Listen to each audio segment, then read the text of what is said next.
ഇപ്പോൾ സുനിലിൻ്റെ അടുത്തേക്ക് കുട്ടനെ അദ്ദേഹത്തിന് കുട്ടനാണല്ലോ താങ്കൾ പരിചയപ്പെടുത്തുന്നത് ഗിരീഷ് മുത്തഞ്ചേരിയാണെന്ന് കേട്ടിട്ടുണ്ട്. പിന്നീട് രജപുത്ര എന്ന് പറയുന്ന രാജുൻ കാര്യലിൻ്റെ പടത്തിലേക്കും റെക്കമെൻഡ് ചെയ്തത് ഗിരീഷ് ചേട്ടൻ എന്ന് പറഞ്ഞു. എങ്ങനെയാണ് ആ ഒരു അത് സത്യമാണോ? തീർച്ചയായിട്ടും 100%. അല്ലെങ്കിൽ ഞാൻ സംഗീത സംവിധാനം ആവില്ല.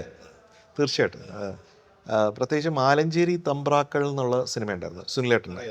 അപ്പോൾ അതിൽ ഞാൻ പെരുമ്പാവൂർ സാറിൻ്റെ അസിസ്റ്റൻ്റായിട്ട് പ്രവർത്തിക്കുകയാണ്. അപ്പോൾ അതിൻ്റെ റെക്കോർഡിങ്ങിനിടയിലാണ് ഗിരീഷേട്ടൻ പറയുന്നത്, സുനിലേട്ടനോട് പറയുന്നത്, നിൻ്റെ അടുത്ത സിനിമ ഇവൻ ചെയ്യും എന്നാണ് പറയുക. അങ്ങനെ പറയുള്ളൂ. അപ്പോൾ എൻ്റെ ഗുരുനാഥൻ ചെയ്യാണ്. അപ്പോൾ ഞാൻ പറഞ്ഞു അതല്ല, പെരുമ്പാവൂർ സാറ് ചെയ്തുകൊണ്ടിരിക്കുന്ന അതിനിടയിൽ എനിക്ക് അപ്പോൾ കോൺഫിഡൻസും ഇല്ല ഇതൊന്നും ചെയ്യാനായിട്ട്. അപ്പോൾ ഗിരീഷേട്ടൻ പറയാണ് അദ്ദേഹത്തിൻ്റെ അനുഗ്രഹം കൊണ്ട് നീ ചെയ്യും എന്ന് പറയുന്നത്.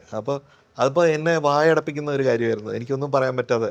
അപ്പോൾ ഉടനെ സുനിലേട്ടൻ അവിടെയും ഇവിടെയും തൊടാണ്ട് സുനിലേട്ടൻ പറഞ്ഞു അതിനെന്താ ആലോചിക്കാം എന്ന് പറഞ്ഞു. അപ്പോൾ അതിനുശേഷം മാസങ്ങൾ കഴിഞ്ഞപ്പോഴത്തേക്കും എൻ്റെ ഉള്ളിൽ ഇങ്ങനെ ആഗ്രഹം ഇങ്ങനെ ഉള്ളിൽ നല്ല സോളിഡിഫൈ ചെയ്യാൻ തുടങ്ങി. അപ്പോൾ ഞാൻ ഗിരീഷേട്ടനെ ഇടയ്ക്ക് വിളിക്കും, ഗിരീഷേട്ടന് ചേട്ടാ എന്താടാ ചേട്ടാ ആ സിനിമയുടെ കാര്യം, സിനിമയൊക്കെ വരേണ്ട സമയത്ത് വരും, ഉണ്ടെങ്കിൽ ഞാൻ വിളിച്ച് പറയാം, നീ ഇങ്ങോട്ട് വിളിച്ചോണ്ടിരിക്കണ്ട എന്ന് പറയുന്നത് ഞാൻ കേട്ടിട്ടുണ്ട്. അപ്പോൾ അതിനുശേഷമാണ് നമ്മൾ കോഴിക്കോട്, ഇപ്പോഴും എനിക്ക് ഓർമ്മയുണ്ട്, ജയ ലോഡ്ജുണ്ട്, അവിടെ ഒരു റൂമിലായിരുന്നു, നല്ല ചൂടുള്ളൊരു സമയമായിരുന്നു.